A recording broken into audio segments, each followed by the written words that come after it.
And I was backstage before the show visiting with him and catching up with Rick and on the show last week, and he was doing the big bluegrass concert down at the Birchmere in Virginia this weekend, and so I went to see him, and I was backstage before the show visiting with him and catching up with Rick, and then when it got time to go out and get ready for the concert, the guy said, "Here, I'll show you where you're sitting, Mr. Wilson," because I was sitting as a guest of Ricky, and they take me to Ricky's table. And as I walk up, they said, "Oh, by the way, do you know the person sitting here?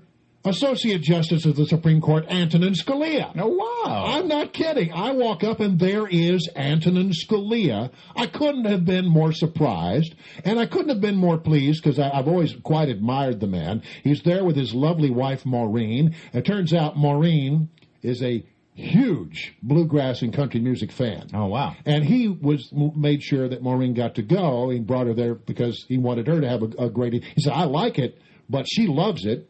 And you know, people would occasionally walk up and say, "Brian, how are you? Good to see you. You know, love listening to your radio show."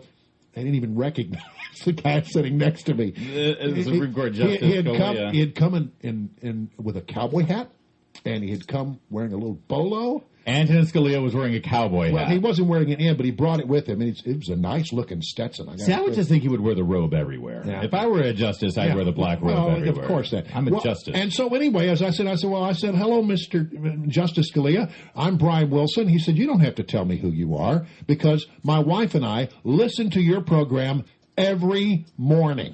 Whoa. Yeah, no kidding. How about that? Hang on a minute. Not only is Washington the place where people come to talk, it's where really important people come to listen.